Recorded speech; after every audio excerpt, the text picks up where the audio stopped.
তোমার কয় বছর বয়স? 6। আচ্ছা ঠিক আছে। আর এটা কি, এটা কি লেখা আছে এখানে?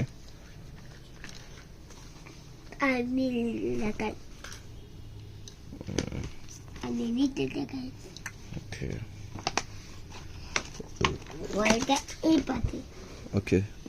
ও এটা 14 প্লাস, এটা 14 14 মানে আমার থেকে বড়দের জন্য 14 বছরের জন্য 14 বছর লাগবে, এই কারণে হচ্ছে না।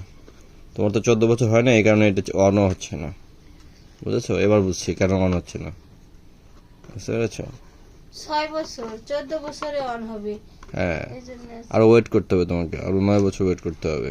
আবার হাত দিয়েও তো ভাত খেতে পারে না। 6 বছরের মানুষ হাত দিয়ে ভাত খায়, হাত দিয়ে চা খায়, তো কিছু খেতে পারে না। কেন বলতে আমি তুমি তো 7 বছর তো তা আচ্ছা 7 বছর, তাহলে আর যাই হোক আরো তোমাকে করতে হবে।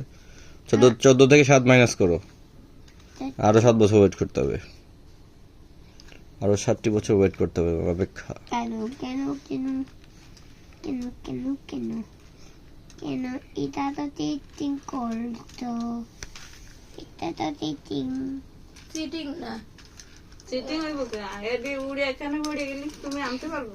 আনতে সে তো পারো। বড় হয়েছে। এটাই নিয়ম, বুঝছো? এই কারণে আরো 14 বছর রেখেছে। তোমার ওই যে কালকে একটা খেলা আবার এটা খেলতে যে ছাদে অনেকে 7 বছরের বাচ্চা বুঝবে না, ছাদে চলে যায় ঠাপাস করে পড়ে যাবে। এগুলো 14 বছর না হলে এগুলো বোঝা যায় না, বুঝেছো? এই কারণে যারা এগুলো বানিয়েছে তারা অনেক চিন্তা ভাবনা করে বানায়, একটা নির্দিষ্ট বয়স অনুযায়ী খেলনা বানায়, বুঝেছো? এক বয়সে খেলনা আরেক বয়সকে দেওয়া, বয়সের বাচ্চাকে দেওয়া হয় না। এই কারণেই মানে তুমি ধরতে গেলে ছাদ থেকে ঠাপাস করে পড়ে গেলা, তাহলে তো শেষ, তোমার তো সেই সেন্স হবে না 7 বছরে, বুঝেছো? খেলনার বিদিকে লাভ দিবা খেলনার সাথে। কালকে ওই যে টিনের উপর একটা উঠে দিছো, নামাইতে পারছো? কেন পারোনি? কারণ তোমার ওই বয়সটা হয়নি, বুঝছো?